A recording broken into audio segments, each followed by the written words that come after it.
So your truck is throwing a dozen communication codes and the transmission is stuck in limp mode. You're probably wondering if every computer just failed at once. The answer is almost always no. When your scanner shows codes like U0073 or U0111, alongside that P0700, it's not a dozen broken parts. It's one broken conversation. Your truck's computers all talk to each other over a network called the CAN bus. Think of it like an old party line telephone. If that single wire gets cut, everyone goes silent at the same time. The phones are fine, but the line is down. This is where people start swapping expensive modules, but the modules are usually okay. The communication line is what's actually broken.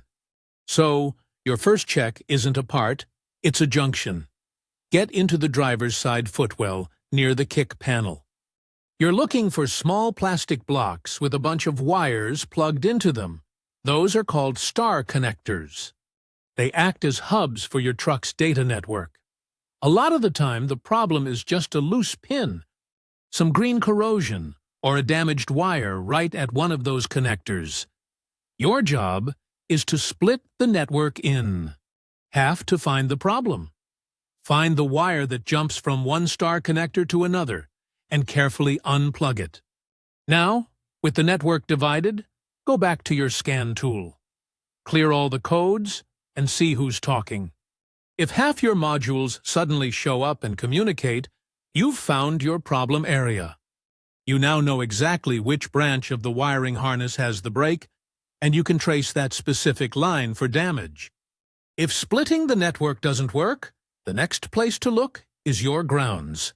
On these 2019 and newer GM trucks, a bad ground can make the system voltage unstable, and computers hate that. It triggers a flood of communication codes. You're looking for a specific ground point, G218. It's on the passenger side dashboard frame, tucked up near the A-pillar. You'll have to get in there to see it. Unbolt the connection. You'll probably see paint underneath it from the factory, and that paint acts as an insulator. You need to sand that contact patch on the frame down to shiny, bare metal. Clean it. Apply a thin coat of dielectric grease to keep moisture out, and bolt it back down tight. When you're done, the resistance from that ground lug to the negative battery terminal should be under 0.1 ohms. A good, clean ground keeps the body control module and brake module stable. There's one last quick check before you get deep into wiring diagrams. The 175 amp mega fuse. It's usually on the battery distribution block. These fuses can get tiny hairline cracks inside that you can't see just by looking at them. The connection is there, but it's weak. With the key on and engine off, have someone watch the dash while you gently wiggle that big fuse. If the dash lights flicker, or your scan tool suddenly connects and disconnects, that's your problem.